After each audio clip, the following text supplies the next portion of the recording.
على رسوله الكريم أما بعد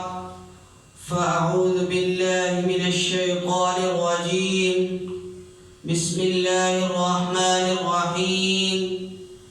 يا أيها الذين آمنوا اتقوا الله وقولوا قولا سديدا فقال النبي صلى الله عليه وسلم أو كما قال عليه الصلاة والسلام۔ میرے محترم اساتذہ اکرام اور میرے ہم نشین ساتھیوں، السلام علیکم ورحمۃ اللہ وبرکاتہ۔ آج میں آپ حضرات کے سامنے جس موضوع پر رب کشائی کرنا چاہتا ہوں وہ ہے زبان کی حفاظت۔ سامعین محترم، اگرچہ انسان کے جسم کے اعضاؤں میں سے سب سے چھوٹا عضو زبان ہے، لیکن اس کے چھوٹا ہونے کے باوجود دوسرے انسانی کی نسبت ایک خاص قسم پر اہمیت حاصل ہے۔ ویسے دیکھا جائے تو اس کے چرچے بہت ہیں، جہاں جس قدر اس کی خوبیاں ہیں وہی اس قدر اس کی خرابیاں ہیں، اور اگر اس کا استعمال مثبت صحیح ہو تو اس کی وجہ سے آخرت میں بڑے بڑے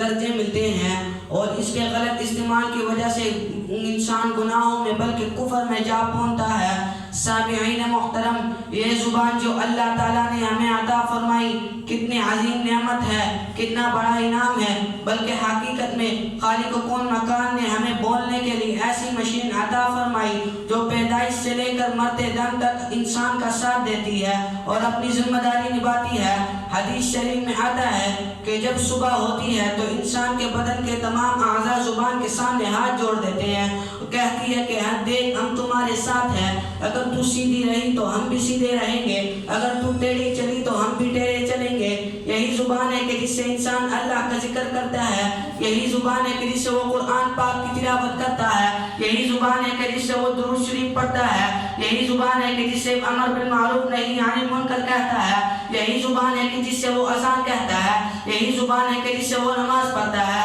یہی زبان ہے کہ جس سے وہ میٹھے بول بول کر لوگوں کا دل جیت لیتا ہے، یہی زبان ہے کہ جس سے کرامن کاتبین لگتے ہیں۔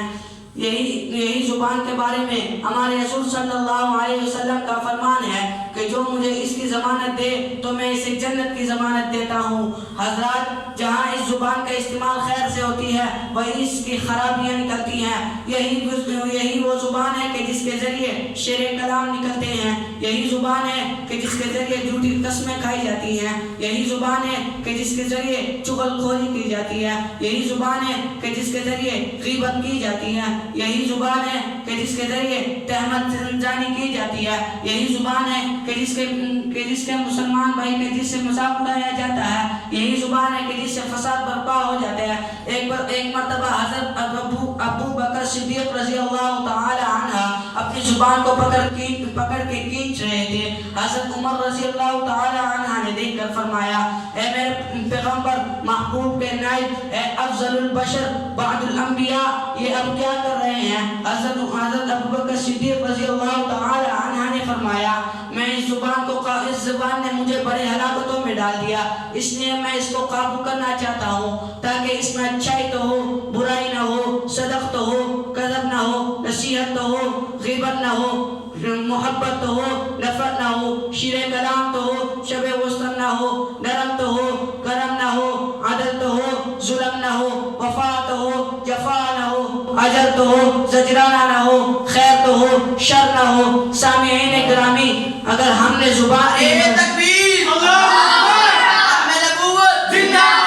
سامعین محترم، اگر ہم نے اپنی زبان کی حفاظت نہ کی اور اسلام اور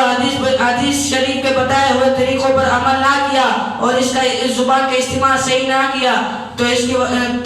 اللہ تعالیٰ اس کا استعمال صحیح نہیں کیا تو یہی زبان